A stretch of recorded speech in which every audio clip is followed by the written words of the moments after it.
Saudações, senhoras e senhores, bem-vindos a mais um episódio de Sapiência Católica. Estamos de volta, depois de algum tempo, depois de um certo ato, e vamos comentar a respeito, né, da morte, né, de Jorge Mário Bergoglio, conhecido também como Francisco, o Francisco I, e agora a chegada, né, na data da gravação deste vídeo, dia 8, foi eleito no Vaticano o novo, né, dito pontífice, Robert Francis Prevost, o americano que tomou o nome de Leão XIV, né? Então a gente vai fazer alguns comentários a respeito da morte de Bergoglio, do legado que ele deixou, dos alguns feitos dele, né? Alguns muito infames, né? A maioria muito infames, e os impactos, né? Desse novo nome aí que surgiu, que é o Prevost, que é o Leão XIV, né? E os impactos tanto teológicos, eclesiais e geopolíticos, né? Porque um americano tomando o lugar ali na Santa Sé é algo sem dúvida impactante. Estamos hoje aqui na presença do AJ e do Luciano Takaki, né? Para fazer alguns comentários e falar a respeito, né? Primeiramente sobre a morte de Jorge Mário Bergoglio e o que ele deixou de legado. Então, eu queria que o Luciano começasse e depois passasse a palavra para o AJ. Bem-vindos. Eu sou o Luciano Takaki. Eu tomo o nome de Tomi Sopiano aqui no YouTube. Tenho um canal próprio, tenho o meu site também. E, bem, o dito pontificado do Jorge Mário Bergoglio foi com certeza um desastre. E é bom lembrar que não é porque somos salvacantistas que podemos considerar isso de forma um tanto diferente, porque, querendo ou não, ainda que consideramos falsos papas, eles são chefes de estados também. Então, eles, de certa maneira, eles têm influência política. E um falso papa progressista, enquanto chefe de estado, vai ser desastroso também. E acredito que o legado dele vai continuar com o Prevost, né, que agora tomou o nome de Leão XIV. Ele, claro, ele não é tão, digamos assim, espalhafatoso que nem o Bergoglio. Ele tem uma posição um pouco mais moderada, ele mantém o progressismo, mas de maneira mais comedida. Podemos ver que ali, naquela sacada da Basílica de São Pedro, ele apareceu com vestes tradicionais. Aquela museta vermelha, aquela estola, aquela bela estola ali, bem tradicional. Mas, bem, o tempo dirá como é que ele vai exercer esse seu dito pontificado. Mas acredito que vai ser na linha de Bergoglio, mas de maneira mais discreta. Porque eu penso o seguinte: eles não vão querer colocar alguém como o Tagle, por exemplo. Tá? Porque o Tagle, ele já é mais, como dizer, ele é mais aloprado, entendeu? Colocar alguém desses aí vai causar prejuízo ao próprio Vaticano. É bom lembrar, como eu digo, o Vaticano, ele é um estado, é um país. E durante o pontificado do Bergoglio, já estava tendo prejuízo, já estava tendo crise, e colocar alguém como o Tagli causaria mais prejuízo ainda, a meu ver, no âmbito temporal. E agora com alguém mais moderado, talvez ajude nesse processo. Também não conviria a eles colocar um conservador, como foi como o Sarraf, Zabala, esses daí, porque a ruptura ficaria muito nítida ainda. E, aliás, perdão, é o que eles perceberiam uma ruptura, de alguma maneira. Vai ficar um contraste muito grande. Porque, por exemplo, imagine se elege o Sarraj, aí vai ter aquele discurso anti-Islã, vai ter aquele discurso mais restrito com respeito a fronteiras abertas e outras coisas. Então, eles vão manter a linha doutrinária de Bergoglio, mas com uma roupagem mais moderada. Então, dá para trazer aqui vários fatos, né? Do pontificado suposto de Bergoglio, né? A gente tem alguns como, por exemplo, a própria tradição dos custódios, né? Que foi bem depois. Bergoglio assumiu o pontificado, entre aspas, em 2013, e a tradição dos custódios sai em julho de 2021, né? 16 de julho, para ser mais exato, que é o dia do Nossa Senhora do Carmo, né? Nele ele faz uma limitação séria à missa tradicional, né? e ele comenta até sobre Dom Lefebvre. Ele faz uma série de comentários, né, sobre a missa e faz disciplina, né? Se eu não me engano, após isso também, a própria tradição dos custódios, né, que para quem não lembra, faz uma limitação séria, a missa tridentina é necessário agora, não como era diferente quando Bento XVI, né, Joseph Ratzinger, é, promulgou, né, a Sumorum Pontifico, que é um motu próprio, que dava liberdade total aos padres de rezar a missa tridentina. Agora é necessário você ter uma aprovação pedida ao bispo, e o bispo tem que ir lá pedir a Roma para que volte essa liberação seja dada para rezar a missa o bispo também, o ordinário, tem que vai escolher onde é que deve ser o lugar. E isso aí, bom, é carta para é o pano para manga para os bispos simplesmente chegarem, né, e estrangularem, né, os locais de missa, as concentrações tradicionais, mesmo que seja novo Usordo, o padre é birritualista, esse tipo de coisa, mas se estrangula para todos os efeitos, né? E isso já causou muita repulsa, né? E tanto é que, se eu não me engano, no mesmo ano, 2021 ou 2022, Francisco proibiu que se rezasse missa em latim no Vaticano, né? Não missa em latim, eu digo a missa tradicional de qualquer missa em latim. Só poderia ser rezado em italiano lá, se eu não estou enganado, né? Eu vou até confirmar a informação depois, mas eu lembro que Francisco tomou essa medida aí, né? Teve também a questão do bênção dos casos homossexuais, né? Que muitos tentaram desconversar, dizendo que não era a bênção ao casal, e sim aos dois separadamente, né? Ou seja, tipo, você dá uma bênção para uma bicicleta, mas você não está abençoando a bicicleta, você está abençoando os pneus dela só. Enfim, né? As posições ecologistas, né? E ambientalistas dele, do Tomás Andola Tossi, as posições da Evangelii Gaudium, que é uma das encíclicas mais antigas, né, feitas por Bergoglio, que ele praticamente fala que a antiga aliança nunca foi revogada, que já foi um escândalo isso, né? Uma das primeiras coisas assim que já começou a escandalizar bastante no magistério, entre aspas, de Francisco, né? A estátua as homenagens, né? Tinha um selo de Martim Lutero no Vaticano, a Pachamama, a nossa que estava lá na frente, que teve lá na praça, teve uma oração lá com alguns povos indígenas, né? Tanto é que alguns ordinários, né, do Brasil, que teve, por exemplo, o que se manifestou o tal Dom Miguel Ascona, que acho que já faleceu, né? Que ele era arcebispo, acho que era bispo ou arcebispo do Pará, do estado do Pará, né? Pessoal, entenda assim que a gente tá falando aqui mais lato sensu, né? Quando falo bispo, essas coisas, vocês sabem, vocês entendem o que eu estou querendo dizer. E ele era agostiniano que nem o Leão 14 agora. Exatamente. O próprio Dom Ascona saiu fazendo críticas enormes a Francisco, porque ele sabia muito bem o que era aquela Pachamama ali, né? E aí o pessoal todo desconversando, o pessoal do continuista passapanista passando aquele paninho, dizendo que ele não sabia, que era Nossa Senhora, que não... Gente, tem a imagem, existe uma imagem de Nossa Senhora da Amazônia, e não tem nada a ver com aquilo, absolutamente nada a ver com aquilo, né? É, Francisco também, ele promoveu várias mulheres a cargos no Vaticano, né? Especialmente abortistas, feministas. Ele fez vários elogios ao James Martin, inclusive ele escreveu uma carta elogiando o James Martin, que é que é um padre lobista LGBT dos Estados Unidos. E carta manuscrita, tá? Antes que alguém venha dizer que talvez alguém tenha redigido e ele só assinou. Não, foi carta manuscrita, Foi a mão, tá? foi ele Foi mesmo à que escreveu. mão. Ele pegou a pena ali dele e escreveu a carta à mão e mandou para ele, mandou pro James Martin. Exatamente. Quando esse vídeo sair, vai ter imagem, tem print.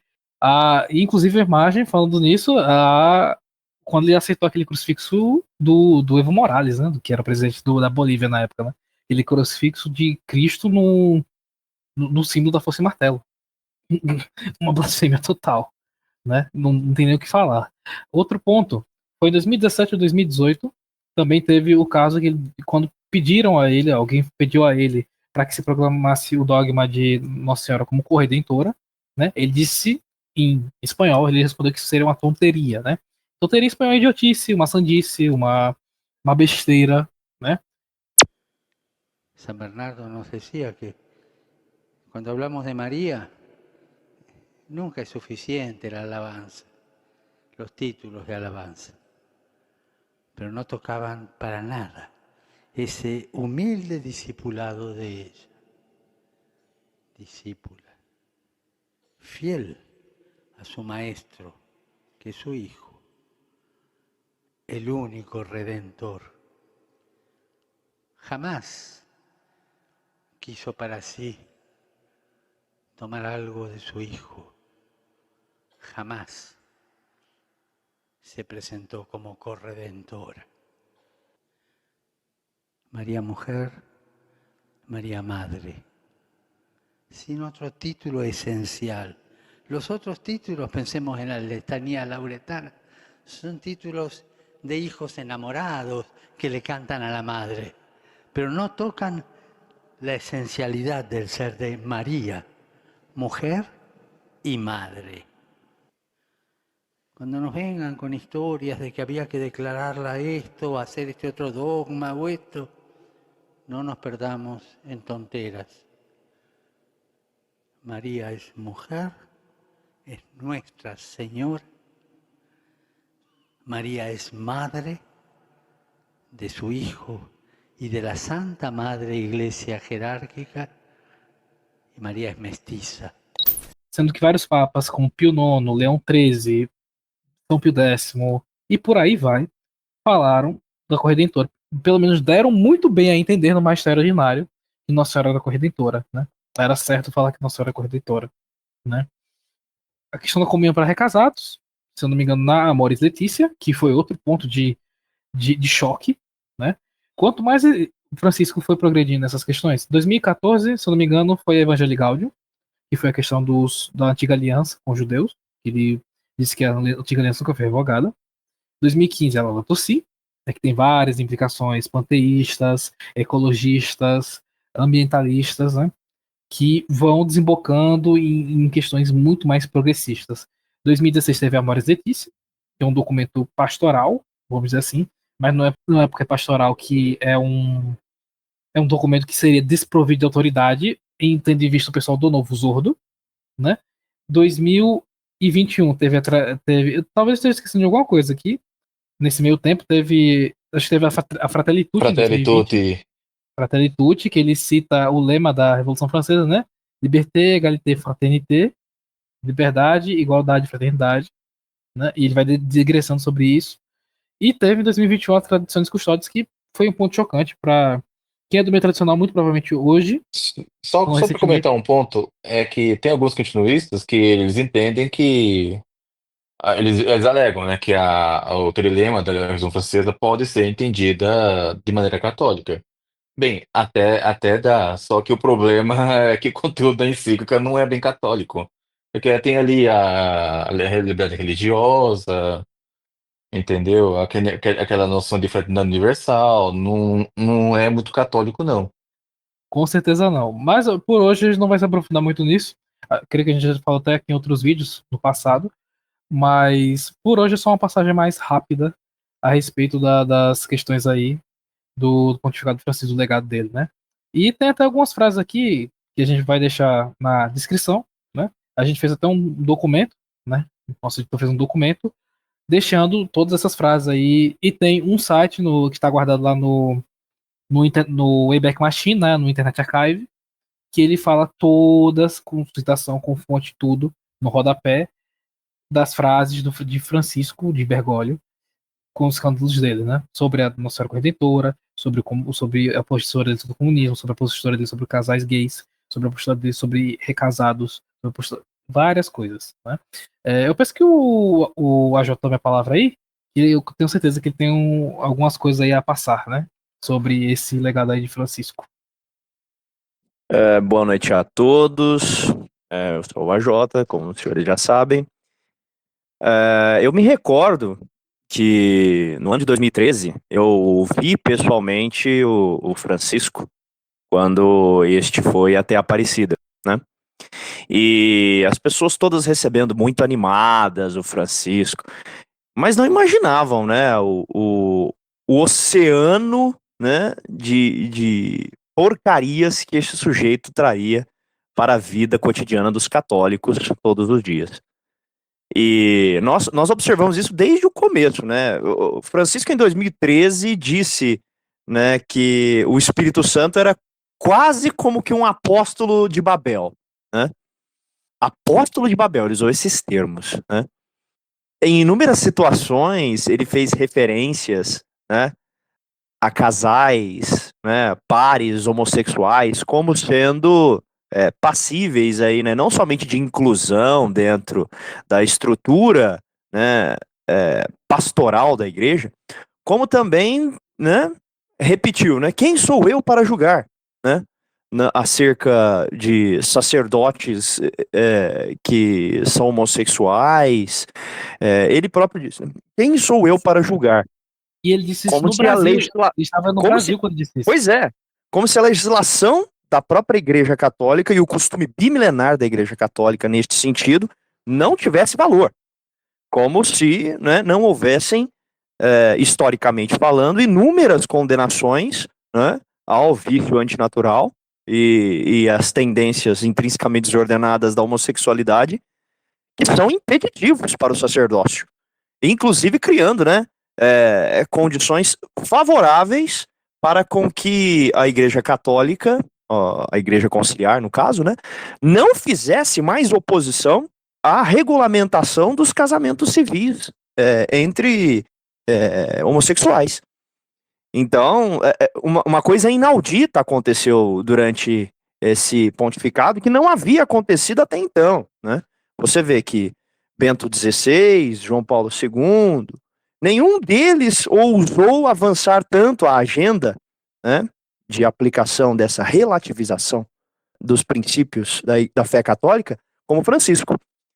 Ele disse, inclusive, né, durante o documento inicial lá da sinodalidade, né, que se deveria haver uma mudança na posição da igreja relativamente à questão, né, dos homossexuais.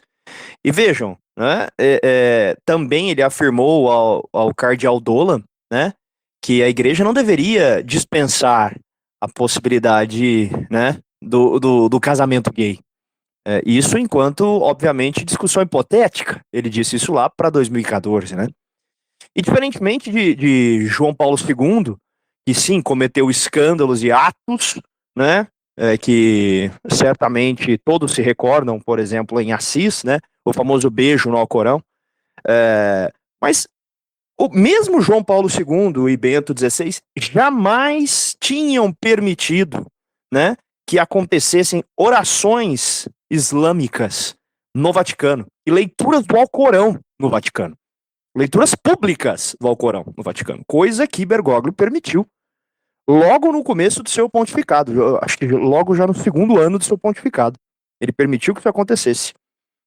Mais ainda, né, ele comentou, digamos assim, né, de maneira jocosa com relação às almas dos danados, dos condenados, dizendo que ele não sabia se essas pessoas estão no inferno ou não, levantando novamente aquela teoria, né, que muitos teólogos modernistas adoram dizer, que o inferno está vazio e ninguém está no inferno, ninguém é condenado, tirando completamente a força, né, do dogma acerca da condenação eterna das almas e qualquer motivação positiva que os católicos têm, aliás, qualquer motivação negativa que os católicos têm, no sentido de cultivar uma vida de virtudes e buscar a salvação positivamente.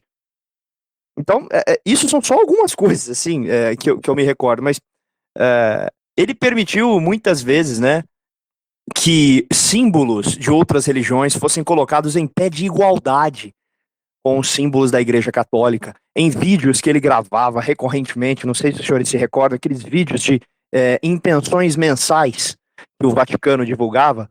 Numa certa feita, ele divulgou uma imagem do Buda, né, um tercinho daqueles islâmicos, né, aquelas contas muçulmanas, um menorá, né, juntou tudo, e nenhuma cruz.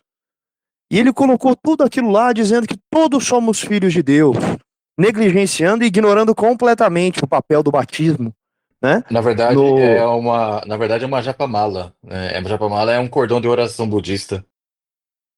Pois é, É, então assim, então você tem uma imagem de Buda com um terço budista, né, digamos assim. E uma menorá ali, tudo isso aí junto. E você coloca tudo isso e não coloca uma cruz, né? Mas você ainda cita, né? Porque todas as pessoas de todos eles, porque todos nós somos filhos de Deus, etc. Então, ignorando completamente o dogma católico referente a esse tema, menosprezando, né? Colocando em segundo plano e, se possível, confundindo, como ele sempre fez durante o pontificado dele. No que ele não podia avançar de maneira completa, né? Na sua apostasia explícita, ele o fez em gestos, palavras e atitudes. Vamos lembrar, né? O grau de perseguição que esse sujeito exerceu a todos aqueles que simplesmente desejavam manter a liturgia tradicional, segundo, por exemplo, o Missal de 1962, né?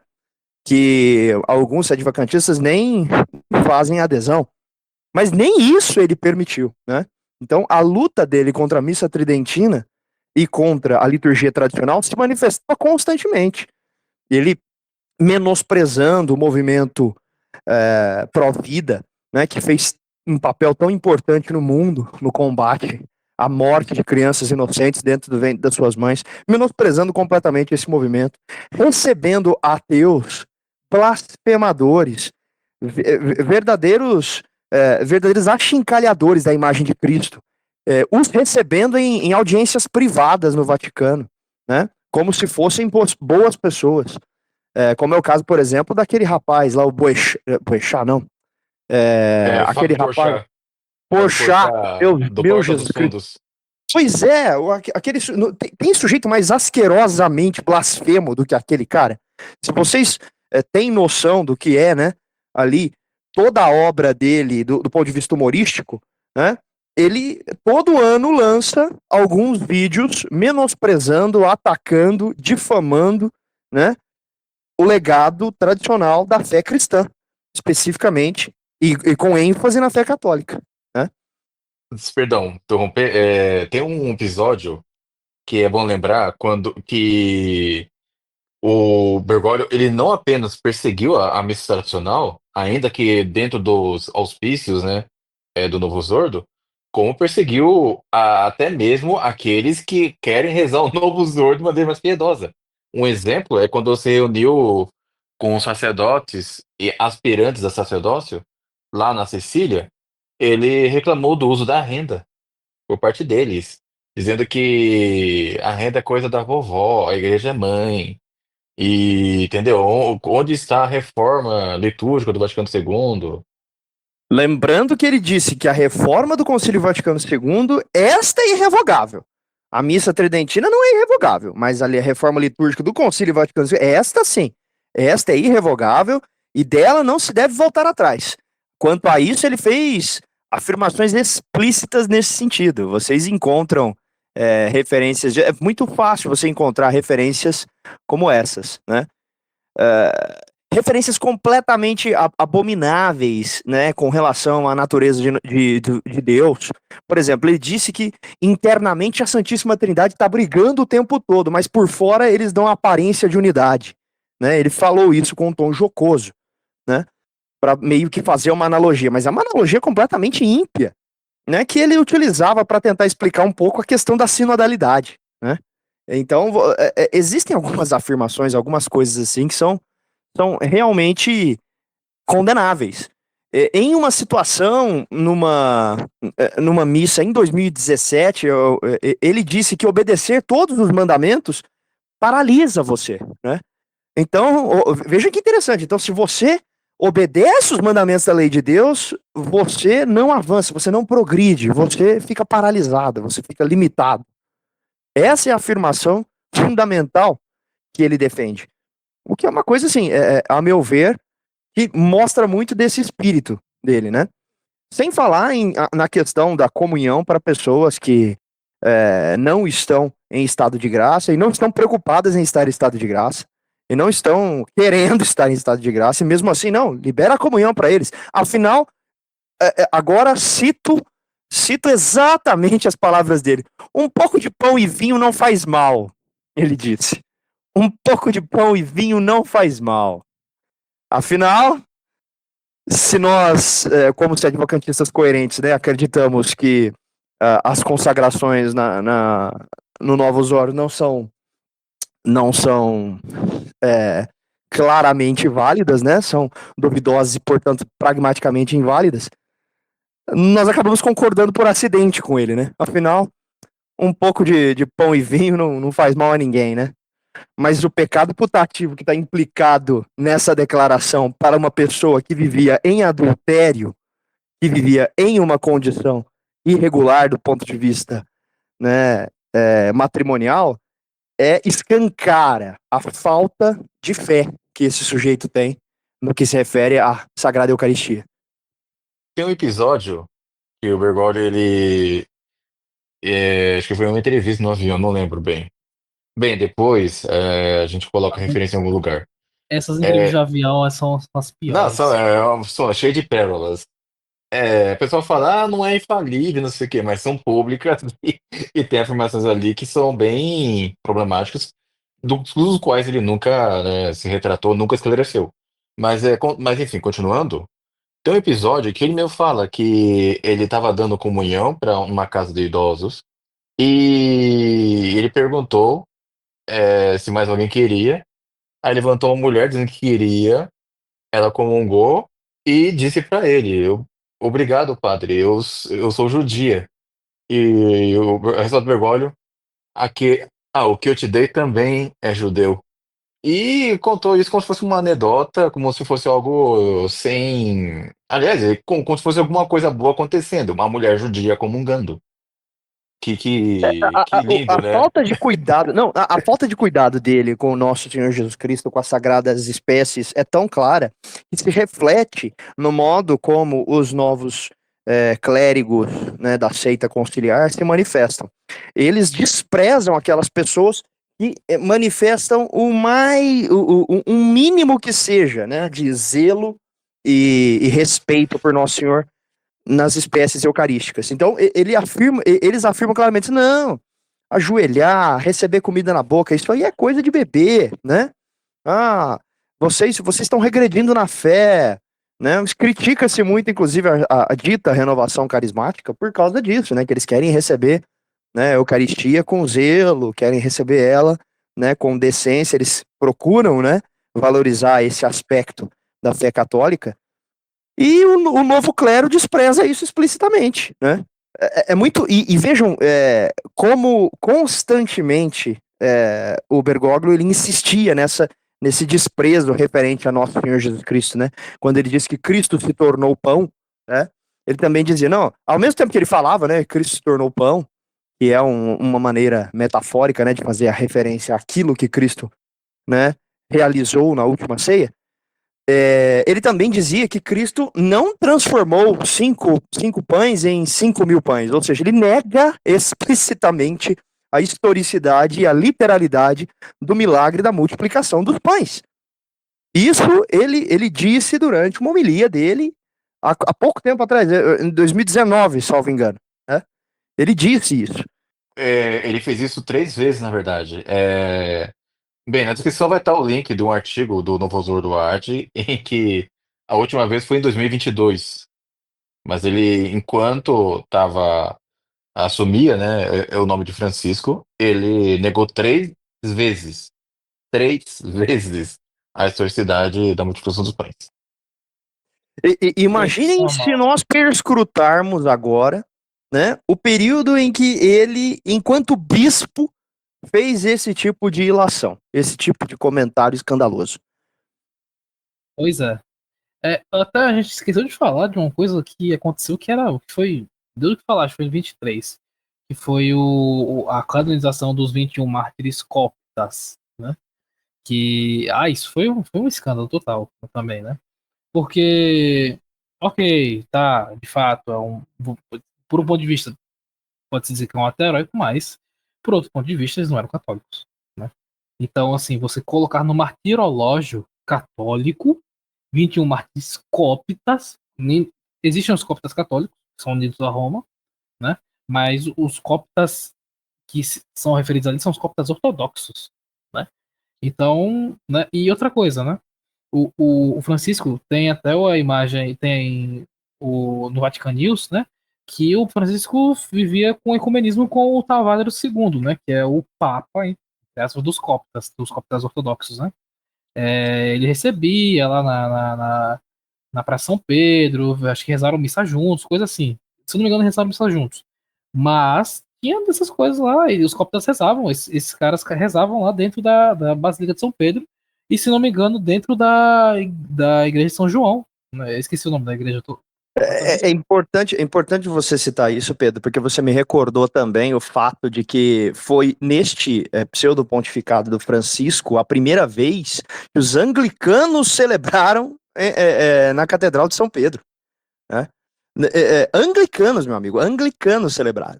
Os luteranos, eles cultuaram Martinho Lutero, né? No centenário, né? no quincentenário, né? Eu não lembro agora. Como é que fala? 500 anos da Reforma Protestante? Nos 500 anos da Reforma Protestante. Os 500 anos da Reforma Protestante. Eles receberam uma imagem de Martinho Lutero lá.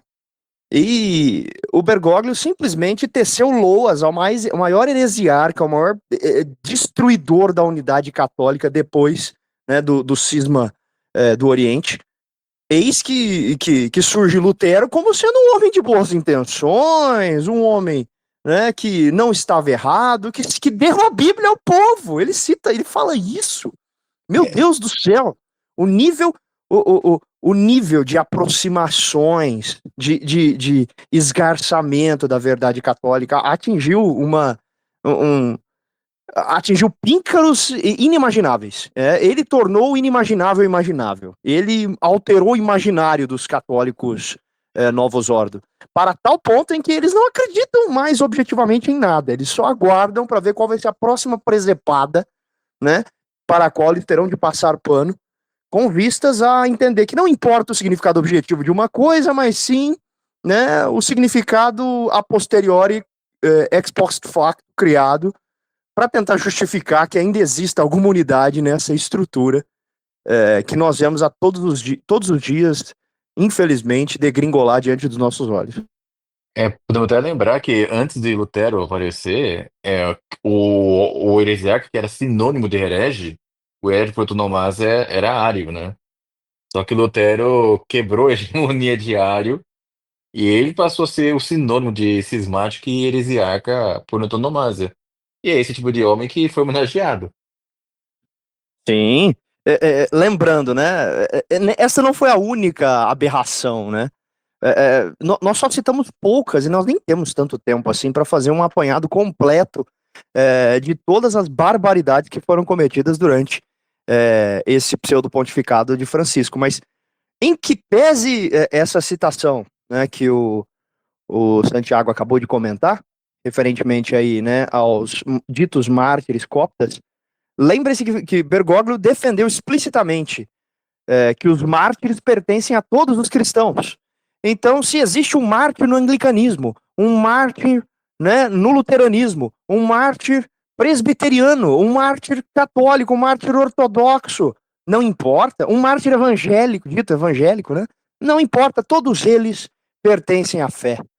Todos eles, então, pertencem ao martiriológio, né? Essa é a visão de Francisco, a visão do ecumenismo de sangue, né? Ele defende a ideia do ecumenismo. Uma coisa que é negada pelo magistério da Igreja Católica, que diz que mesmo que você derrame o seu sangue, se você não professar a verdadeira fé católica, isso não te servirá para a salvação eterna. Eugênio IV no Concílio de Florença. Ele diz isso explicitamente. Não adianta você dar esmola, não adianta você jejuar, não adianta você ser morto, derramar sangue por Cristo, se você não tiver fé católica. Está lá no Concílio de Florença de Eugênio IV. E ao mesmo tempo, né, em que você vê toda essa abertura a todos os inimigos tradicionais da fé católica, para dentro, né, da própria estrutura eclesial, tudo que faz referência a um catolicismo que não aceita esse espírito do Concílio Vaticano II era perseguido, atacado, vilipendiado, né, minorado o máximo possível. Vamos lembrar aí, né, do fato dele ter comparado os cristãos que ele chamava de fundamentalistas, aqueles, né, que se apegam aos fundamentos, análogos àquilo que o Estado Islâmico é dentro da fé islâmica, da crença maometana. Ele literalmente comparou, né, esses católicos tradicionais a terroristas em vários discursos, dizendo que o fundamentalismo, esse espírito dito fundamentalista, né, em termos assim de rígido, denota problemas emocionais, denota problemas psicológicos, denota falta, né, de abertura para a vida, para o dinamismo da vida, etc. Coisa que é muito comum, como o próprio São Pio X, né, descreveu a encíclica que condenava o modernismo, dizendo que os modernistas sempre faziam referências ao aspecto vital, né?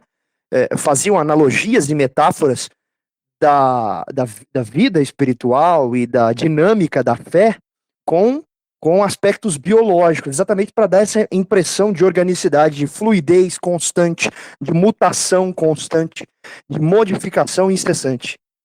É isso, né, em última instância, que estavam sentindo todos os fiéis do Novus Ordo. Estavam diante de uma metamorfose ambulante cuja forma final ainda não estava clara. E os profetas dela eram principalmente os inimigos da fé. Os inimigos daquilo que sempre foi defendido, daquilo que sempre foi guardado, daquilo que deveria ser o fundamento da fé. Como se o fundamento da igreja não fosse a rocha, né? Exatamente. A casa e a profissão de fé dessas pessoas é a casa na areia. É a areia, não é a rocha. Vocês têm mais algum comentário a respeito do legado de Francisco ou quero já passar para a parte 2? Olha, eu acredito que se eu for ficar falando aqui, a gente fica 5 horas falando das barbaridades que esse sujeito fez e não acaba. Eu acho que Deus o julgue, que Deus tenha misericórdia da alma dele, é tudo que eu posso dizer com relação a Bergoglio.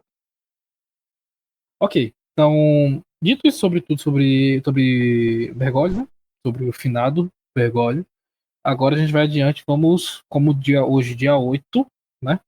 Hoje foi eleito, né, no terceiro escrutínio dos cardeais lá no Vaticano, né? Foi eleito o Robert Francis Prevost, que é o que escolheu o nome de Leão XIV, Leão XIV. E, bom, ele é um sujeito que, ao que aparenta, é um progressista moderado, um conservador afrouxado, ou pelo menos é mais pé no freio do que Francisco. Francisco Bergoglio botou o pé no acelerador, se a gente pode dizer assim, dessa maneira, né? Ele acelerou o processo de, vamos dizer assim, de adjornamento, né, da Igreja Católica, né, pelo menos assim, da Igreja Novo Zordo, melhor dizendo. Então, assim, o que vocês têm a trazer aí sobre comentários sobre o sujeito? Era um sujeito que não era muito comentado, né? Tem algumas coisas de supostas acusações dele sobre cobertar casos de abuso, né? Que deve ser tomado com certa prudência, porque aqui, cá entre nós, convenhamos, mesmo sejamos vacantistas, a gente tem que ter a vida da prudência, né? Porque ainda mais vindo de acusações vindo de pessoas do mundo, né?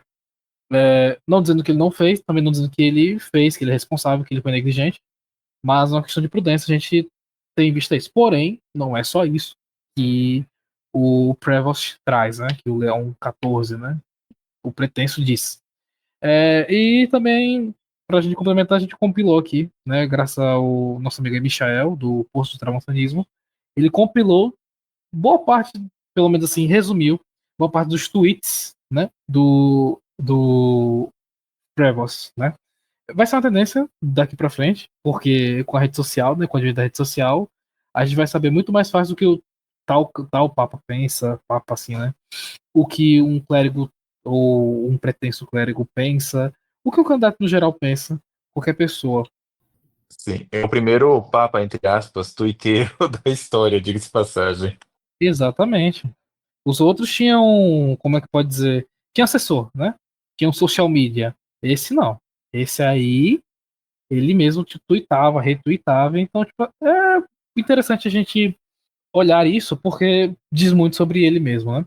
E aí tem coisas que vocês vão olhar e vocês vão dizer assim que é progressista, outras coisas que você vai olhar assim, pô, é conservador. Então ele é daquele jeitão mediano, né? Ele é morno nesse sentido, né? Embora, claro que isso não resume todo o pensamento dele, lógico que não, né? Isso aí vamos ter que ver de fato com nossos próprios olhos com ele lá. Enfim, mas podem começar com seus comentários aí. Eu acho que começa o AJ, porque como da outra vez começou o Luciano, dessa vez eu deixo o AJ começar e depois ele passa para o Takaki.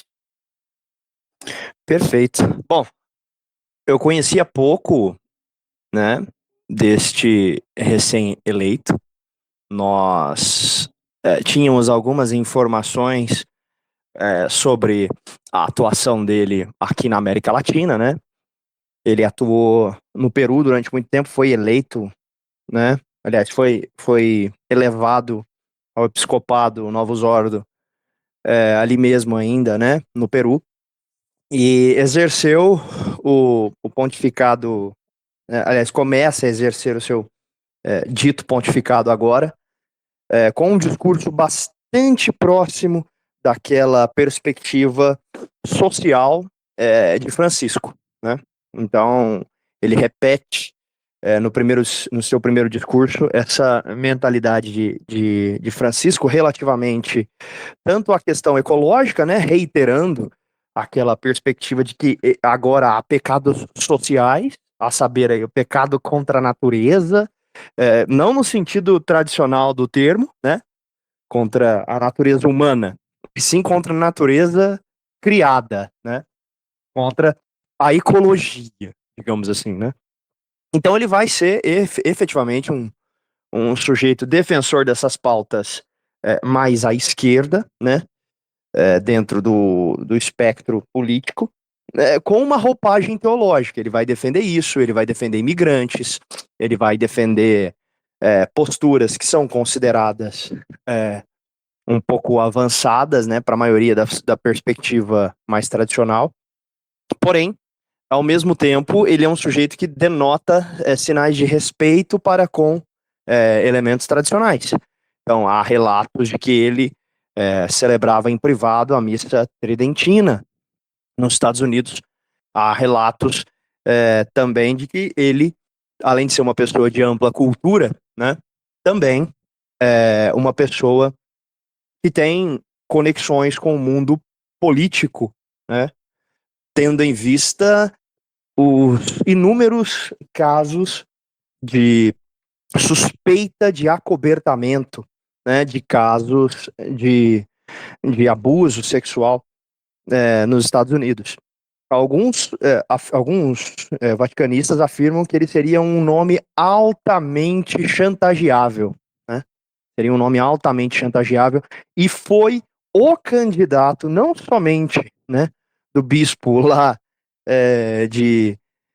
do Madrigal, né? Que todos sabem que tem uma conexão com a teologia da libertação. Não só foi o candidato dele, mas também foi o candidato, né, dos clérigos e sacerdotes que estão ligados ao movimento LGBT entranhado dentro da estrutura do Novus Ordo.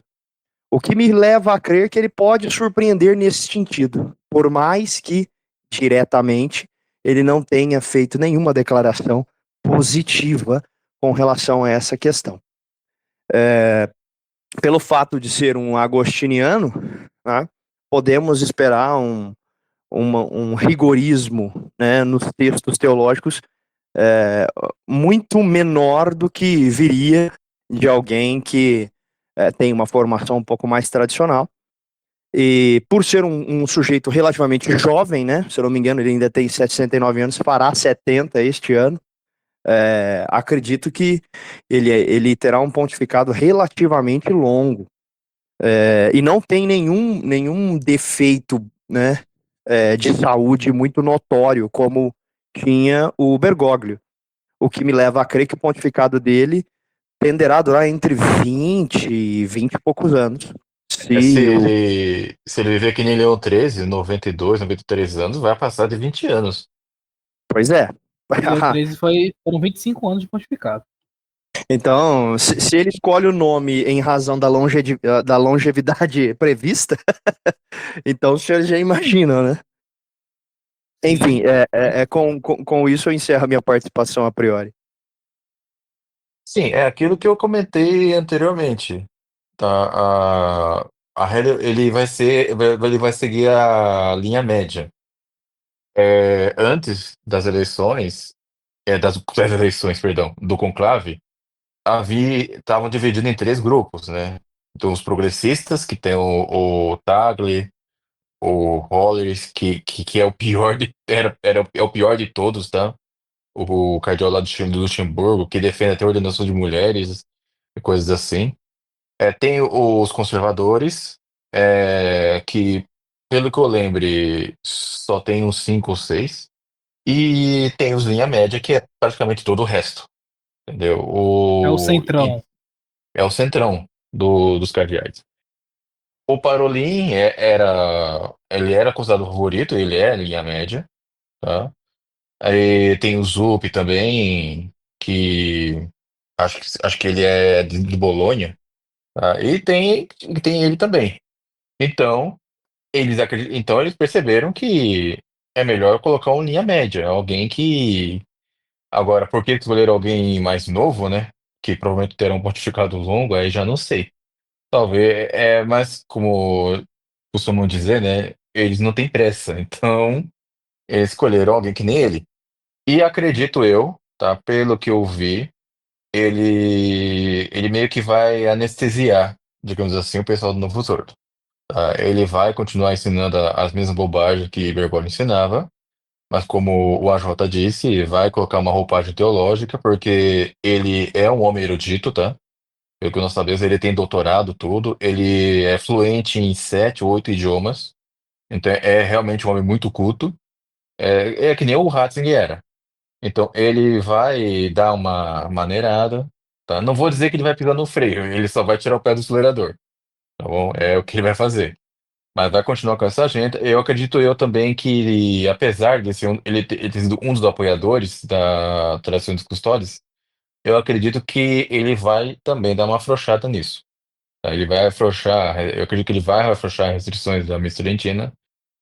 Eu acreditava que o sucessor a suprimiria de vez, mas como elegeram alguém mais linha média, eu acredito que vai ainda conceder uma certa liberdade. Resumindo, tá? Resumindo a coisa, eu acredito que os resultados a longo prazo serão piores. Por quê? Justamente porque ele não será tão escandaloso a ponto de chamar muita atenção, que nem o Bergoglio fazia, e também não será um conservador, porque, tipo assim, um falso papa conservador, ele poderia ter influência positiva sobre os outros políticos, pelo menos, que nem o Ratzinger tinha quando era Bento XVI. Entendeu? Enfatizar aquele negócio de combate ao aborto, a agenda LGBT, a ideologia de gênero, a questão da migração, poderia servir de uma influência global nesse sentido. Um conservador ajudaria temporalmente, entendeu? Nas questões geopolíticas, etc. Agora, alguém que nem ele não vai ajudar em nada. Então, colocar alguém que, tipo, claro, a eleição dele chamou muita atenção, tal, mas no decorrer de seu pontificado será alguém que não fede nem cheira. Eu acredito que um sujeito linha média, como o Prevost se mostra ser, né? Ele pode ser útil num contexto de grande conflagração de guerras e conflitos internacionais, como o que temos visto atualmente, né? Temos visto Índia e Paquistão, Rússia e Ucrânia, temos visto uma intervenção e uma crise Israel e crescente Palestina, sim, entre Venezuela e Guiana, né? Recentemente, ou Suriname, não me recordo agora. Acho que é entre Venezuela e Guiana, né? A região leste lá, que eles estão reclamando. Enfim, nós temos muitas regiões no planeta que estão conflagradas, que estão sob guerra, e um perfil mais diplomático, um pouco mais moderado, pode parecer interessante nesse sentido. Agora, uma das declarações do Prevost, né, o atual Leão XIV aí, né, ele fez referência a uma paz desarmada, né? E isso rememora um tweet que o Francisco fez há muito tempo atrás, eu não me recordo o ano, mas eu me recordo bem da frase.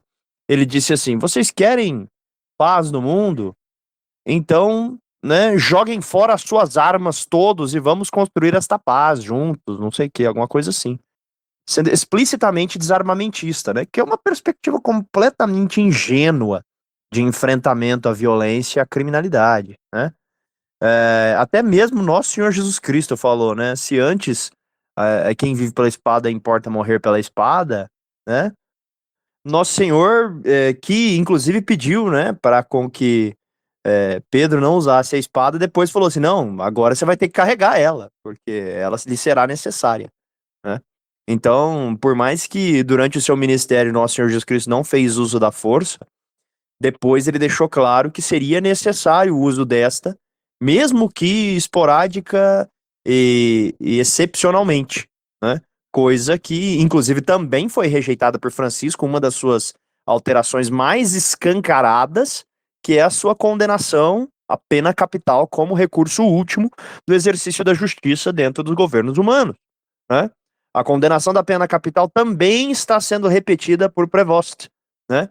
Então, Leão XIV continuará nessas duas pautas bergoglianas de maneira muito intensa, como não somente o seu histórico anterior deixa claro, mas também o seu discurso inicial, enquanto Leão XIV já dá muitos fortes indícios nessa direção. Sim, e é bom lembrar que, apesar de nossos, alguns dizem, né? Ah, mas nosso Senhor Jesus Cristo, ele fala da espada no sentido de que a espada é um dos nomes que damos para a palavra de Deus, né? Só que esquecem que a primeira interpretação que a gente dá para a Sagrada Escritura é a literal, ou seja, nosso Jesus Cristo, ele pediu para os apóstolos terem espadas e eles tiveram espadas de verdade, real, tá? Também tem significado místico e moral, tem. Só que a primeira interpretação que damos é a literal. Eles historicamente carregavam a espada de verdade mesmo. Não, agora imagine isso, imagine Urbano II, lá na época dos Templários, ele falasse: querem paz? Então jogue as suas espadas fora, jogue as suas arcos e flecha fora, pelo amor de Deus, né? Não, a Europa seria toda islâmica, a Europa seria toda muçulmana se as cruzadas não tivessem ocorrido, né? Se não houvesse o esforço por parte da igreja em tentar fazer cessar as agressões do mundo otomano, do mundo islâmico, né? E essa política de renúncia à afirmação da identidade católica me parece um dos grandes perigos, né, que esse novo reclamante ao pontificado aí deveria enfrentar, mas não dá indício nenhum de ser uma força contrária nesse sentido. Pelo contrário, defende uma política de fronteiras abertas, não somente do ponto de vista físico, mas também espiritual. Ele defende a igreja em saída, ele defende a igreja sinodal, ele defende a opção pelo diálogo, né? Ele não defende, tanto quanto Bergoglio não defendia, essa postura de conversão, mas sim de, abre aspas aí, caminhar juntos, né?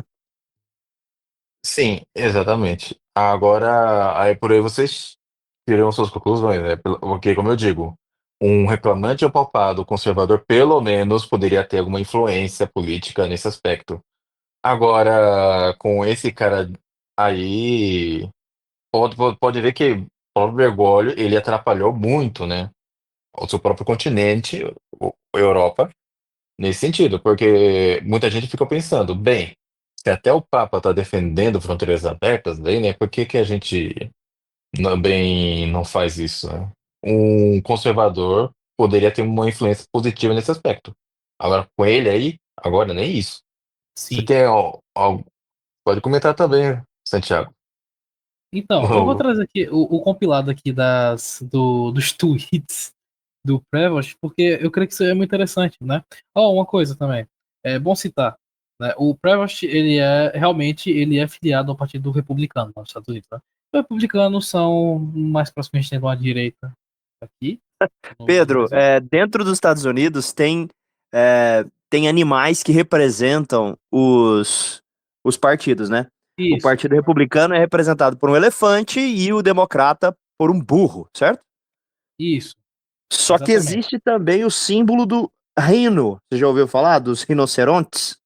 Sim, Republican in name only. Republicano só de nome, né?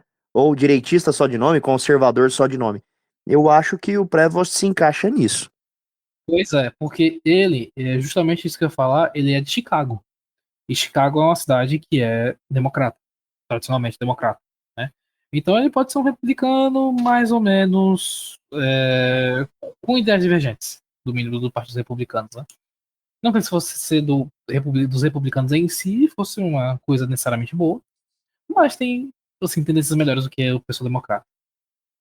É um É a única, ponto a se mencionar.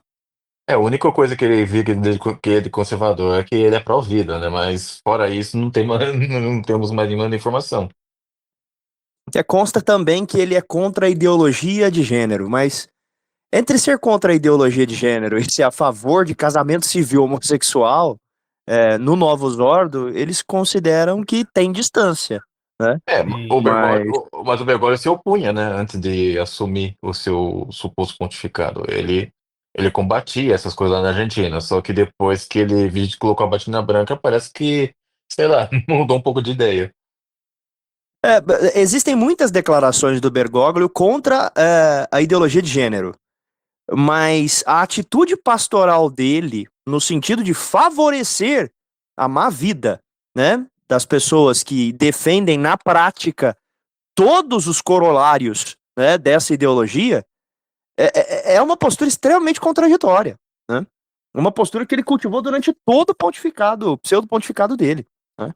Ele abertamente dava postos de autoridade, dava, né, a sua chancela de apoio moral e de credibilidade para esses sujeitos que defendiam as maiores aberrações em termos de interpretação teológica possíveis para tentar justificar a postura e o comportamento, né, dos que são acometidos por essa tendência desordenada.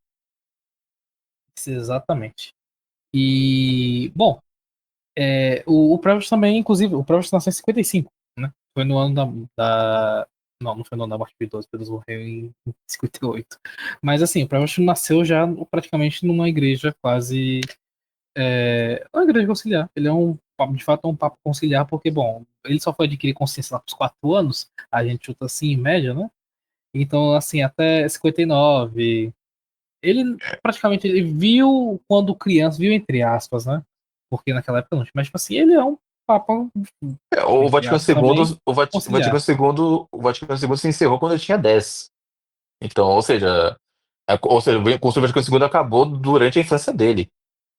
Então ele não tem a memória, vamos dizer assim, de como é que era. Claro que o efeito do Vaticano II não foi imediato dos lugares, né? Demorou um tempo. Por exemplo, o rito novo de ordenação sacerdotal, esse tipo de coisa, foi promulgado em 68, o episcopal foi em 68, mas até 72 tem registro que se usava o rito antigo, né? Então, tipo, não foi imediato, mas teve, a depender de onde ele estava, né? Ele na Florida de Chicago. Bom, a percepção pode ter sido bem já mais recente, né? E aí, o que que entra também? Vamos ver aqui alguns tweets dele. Eu vou dar as datas dos tweets para que os ouvintes possam ir buscar lá no. Se ele não deletar, né, da conta dele, né? Agora ele vai tomar provavelmente a conta do Pontifex lá no X, no antigo Twitter, né? Ele começa lá em 2011, né? Ele, em vários tweets dele, ele é contra aborto. Ele é indiscutivelmente pró-vida, ele é indiscutivelmente anti-aborto. Isso é fato, é consumado, né? Pelo menos Ele isso, né? é o mínimo, né? Ele tem vários tweets apoiando política de imigração, né? Foi tanto é que teve uma discordância dele com o Trump em 2015 por causa disso, né? Ele é logicamente agostiniano, né? Ordem de Santo Agostinho, o SA. Ele tem várias citações de Santo Agostinho. Ele é um tiozão. Ele faz post sobre melhores filmes pro Natal. Ele tem uma citação de Chesterton lá de 27 de outubro de 2014. Ele retweeta outro clérigo citando o Buda em 14/11 de 14 de novembro de 2014. Ele também, em vários tweets, ele é contra a pena de morte. Pessoal, ele é contra a pena de morte. Não se iludam. É a tendência desde João Paulo II, desde Wojtyla. Bergoglio botou isso no catecismo da Igreja Católica, aquele catecismo meio amarelinho. É que E, na época do Wojtyla, vou lembrar que o Catecismo Amarelo Antigo, ou seja, antes de Bergoglio alterar o parágrafo, era favorável à pena de morte. O ensinamento ainda era tradicional. Então, o que dava a entender é que a opinião contra a pena de morte de Wojtyla era, tipo, algo meio privado, entendeu? Particular dele, mas no catecismo tá outra coisa. Só que ainda Bergoglio beneficiava. já é.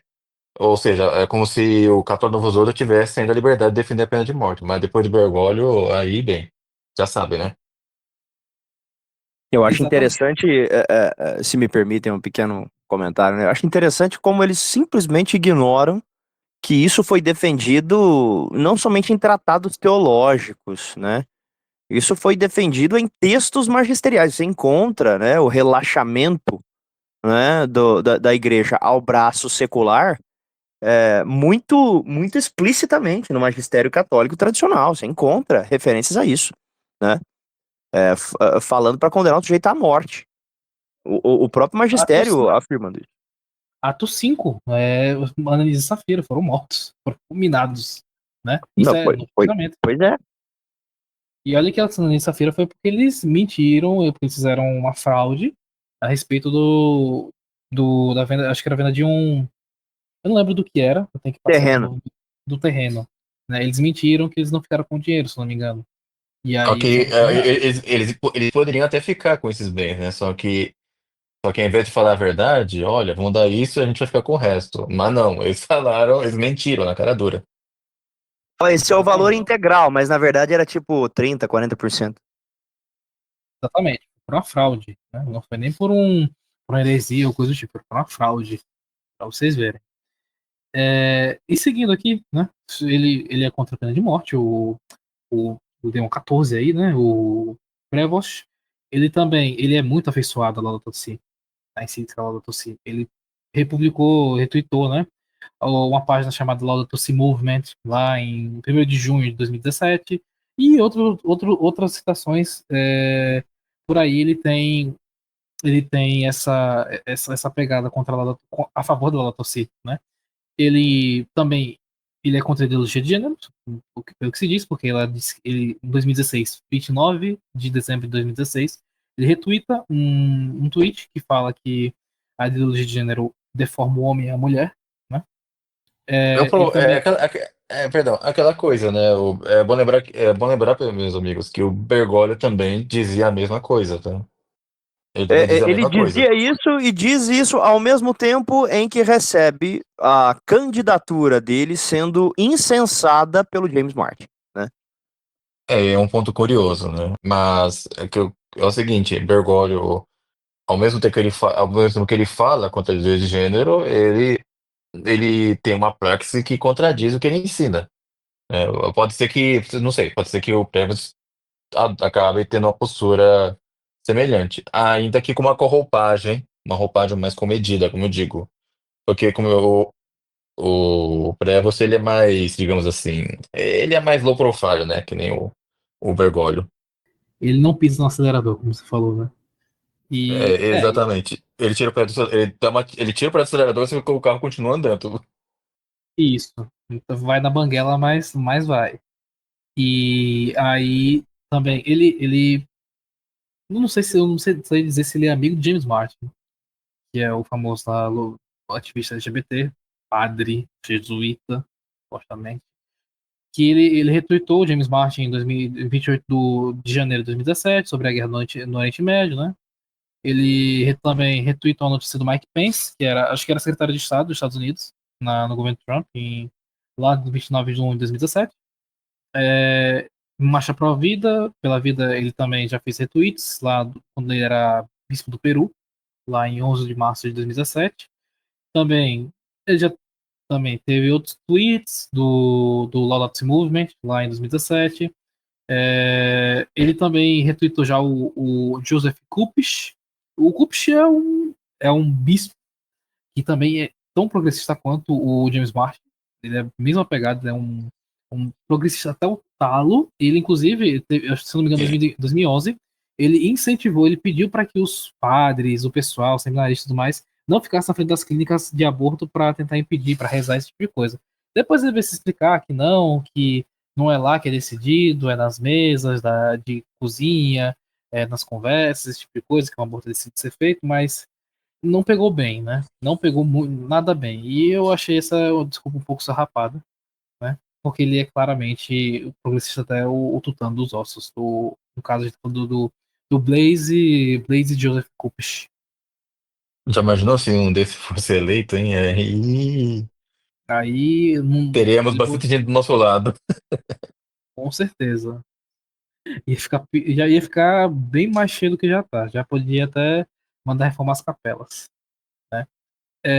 Outra coisa, a atuação dele na época do coronavírus, né, do Covid, em 2020, recomendou as missas, lá março de 2020, dia 13.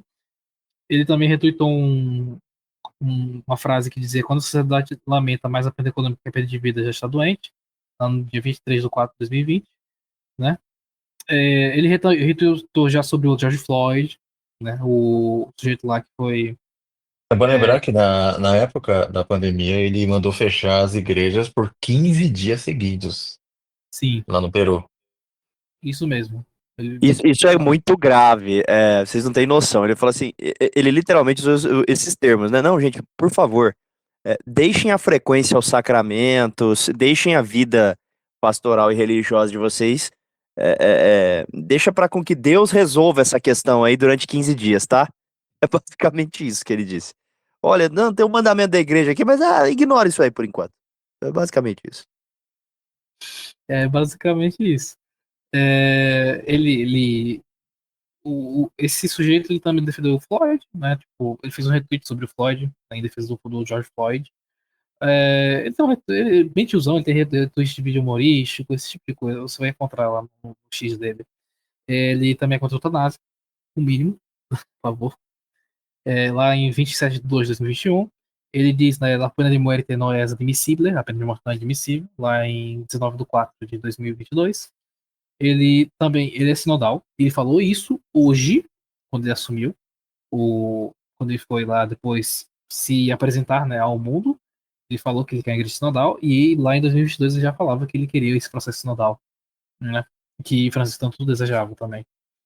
Ele faz uma crítica, recentemente ele fez a crítica lá ao J.D. Vance, que é o vice do Donald Trump, né? E sobre Cristo amar mais alguns que os outros, esse tipo de coisa assim. Recentemente foi agora em fevereiro, dia 3, né? E, bom, é mais isso, né? É o resumão do Twitter dele. Mais uma vez, por que a gente tá falando do Twitter dele? Virou isso aqui? Não, mas, de fato, antigamente, para você saber o que o cara pensava, o sujeito que vai se candidatar pensava, geralmente você ou consultava os livros dele, como foi o meu caso de Hassinger, por exemplo, ou você consultava com a biografia e esse tipo de coisa. Mas o Twitter, o X e outras redes sociais são bem interessantes porque é a própria pessoa postando, publicando, e tá lá um registro quase temporal, né? De algumas falas, de alguns pronunciamentos, né? É porque redes sociais também é onde a gente expressa nossas opiniões de fato, né? Imagine só, se eu publicar um monte de besteira lá no X ali, por que você publicou isso? Eu vou falar, mas isso não é minha opinião, só publiquei lá. A mesma coisa podemos aplicar ele. Se ele publicou tais coisas no X, é porque ele realmente subscreve aquilo que ele está retweetando e publicando. Exatamente. Aliás, Por aliás, mais que se possa alegar que nem sempre um retweet significa uma chancela explícita a tudo aquilo que está ali no post, no link retweetado, ele denota uma tendência, né, informativa naquele sentido. Ele denota um desejo de compartilhar uma determinada ideia, né? Então ele Porque mostra uma se. tendência, né? Sim, é aquela coisa. Se eu dou um retweet em algum post, é porque eu concordo com aquilo. Aliás, eu concordo tanto que eu vou lá e eu, tipo assim, vou retweetar aquilo para endossar o que está publicado ali. Sim. Então, eu acho que já ficou bem. A gente conseguiu falar bastante do tal do Robert Sprinkles, né? O candidato mais esperado, ao meu ver, né? Porque não foi ventilado na mídia como. A gente tinha bastante nome, né? Tínhamos o dos conservadores, vamos dizer assim, tinha o Sara, que era o mais fraco deles, tinha o Pizzaballa, tinha o que é o da Palestina, né? Que é o italiano que tá. Eu não sei se ele é núncio ou arcebispo, mas ele tá ali no conflito da Palestina. Sim, Tem o Peter Erdo, o o Erdo, Sá, que é o húngaro. é bom lembrar que o Sá, ele, tipo assim, ele é o mais conservador deles, só que por ser o mais conservador, ele é o menos cotado. Exatamente. Já ia ser um choque muito grande pro pessoal passar de um progressista como Bergoglio para um conservador bem forte, né?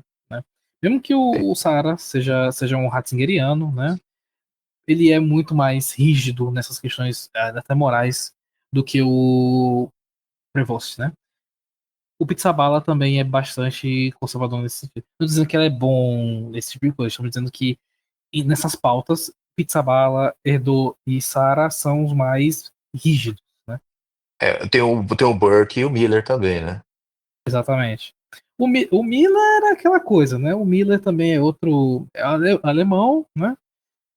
Acho que o novo Zordowatch já postou também uma vez o que o Miller falou uma besteira sobre Nossa Senhora, uma coisa assim, né? Tem um artigo lá que eles analisam, né, a fala dele do Miller, né?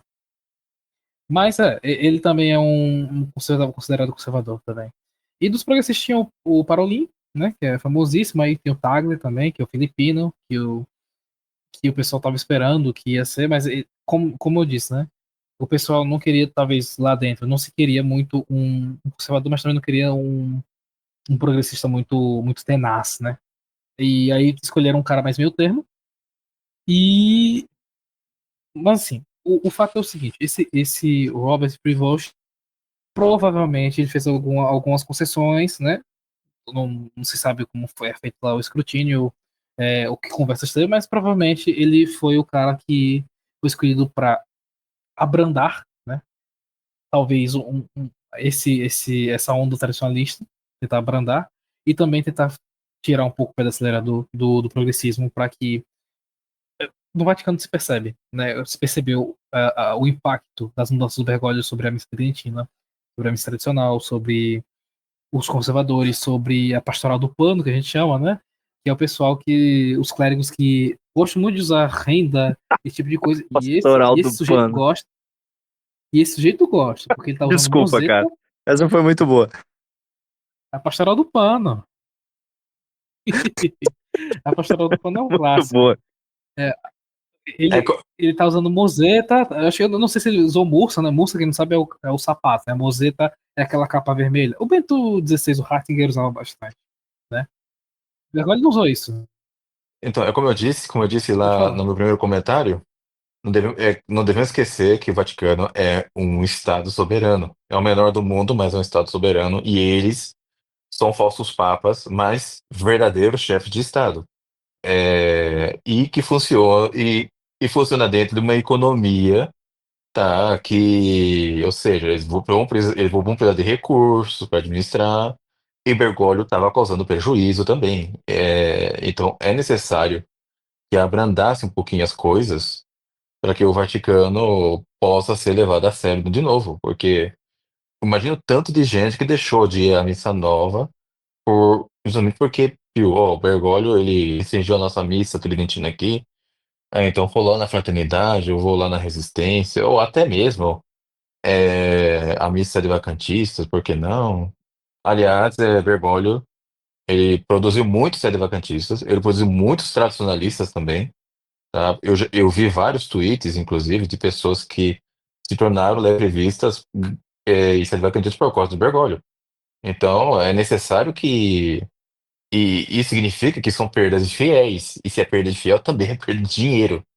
O Vaticano Isso, precisa de e dinheiro isso para é funcionar. muito interessante você trazer à tona, Luciano, porque em última instância, me parece que, mesmo que demograficamente se apresentem dados de crescimento, né, no catolicismo mundo afora, em especial na África, e incrivelmente no Extremo Oriente, em países como Coreia do Sul, né, você vê também um crescimento que não é qualificado financeiramente, digamos assim. Você não vê um, um crescimento financeiramente interessante, né, para o Vaticano.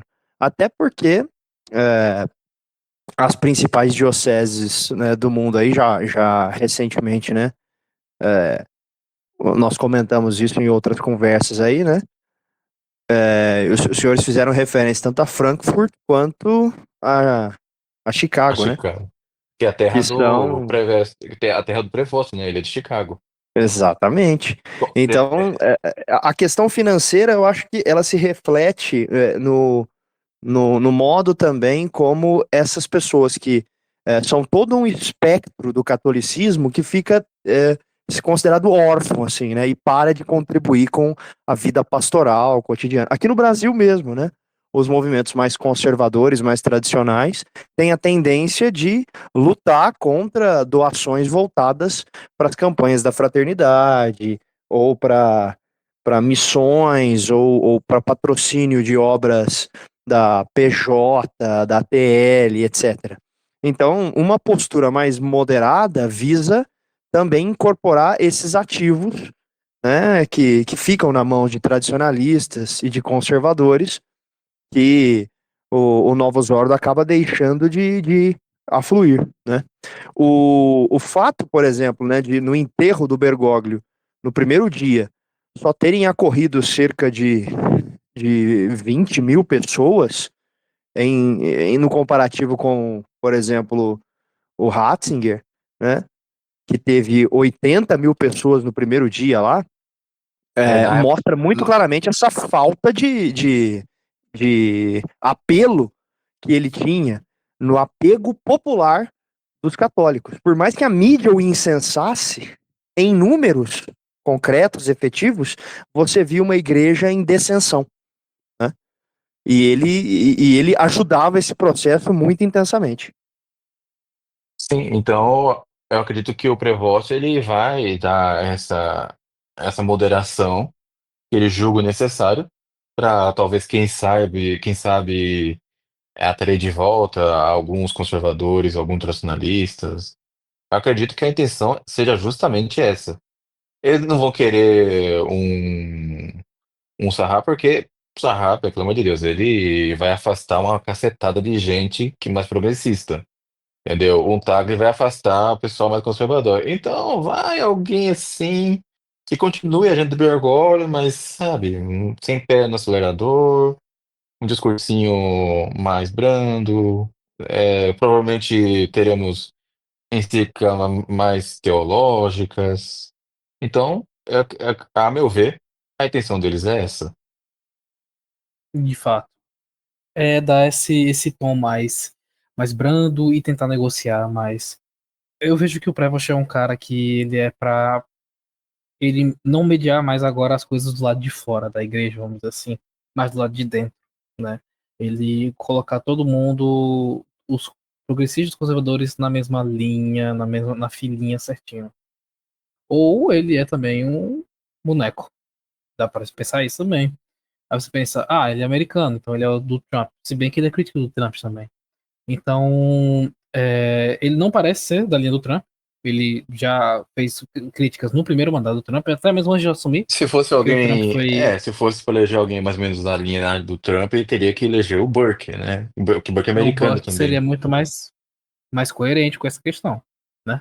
Só que o Buck é muito conservador comparado ao outro. O Buck, Inclusive o Buck faz ordenação pro IBP, esse tipo de coisa, né? Para Instituto Ecclesia Dei, como se chama, né? É muito conservador para os padrões vaticanos atuais.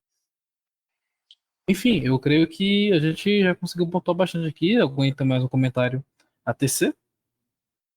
Eu só gostaria de solicitar a todos os nossos, né, participantes, bem como os ouvintes, né, e todas as pessoas aí que porventura ouvirem esse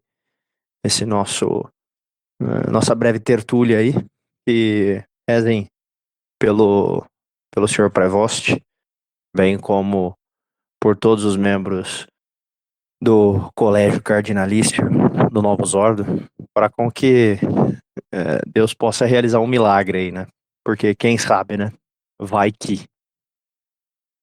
Eu endosso, né, as palavras do AJ e, bem, o nosso papel é continuar rezando, nos santificarmos, né, pela oração e cumprimento dos deveres do Estado. E, bem, o futuro a Deus pertence, né? É, tem coisas que fogem da nossa mão. Deixa na mão de Deus. E da nossa parte a gente reza e pede para que Deus dê um Papa católico de fato, né? Que Deus ilumine, né, a mente dos prelados católicos, verdadeiros prelados católicos, e consiga também agir até na mente desses homens que hoje ocupam, né, as estruturas, mas muitos deles não têm a fé. Pouquíssimos têm a fé. Dá pra dizer, eu não posso falar assim com toda certeza de 100%, eu não conheço realmente ninguém, mas notoriamente dá para dizer que grandiosíssima parte não tem a fé católica, né? Ou se tem, tem uma sombra do que era, né? Então é rezar para que tudo isso se corrija, né? Então essa parte cabe a gente observar e rezar, né? Então é isso, senhores. Estamos de volta, né? E vamos trazer mais conteúdo, se Deus quiser, né? Isso o tempo nos permitir, mas é isso. Então, Deus abençoe vocês. E esse foi um episódio, primeiro episódio de 2025 da Sapiência Católica.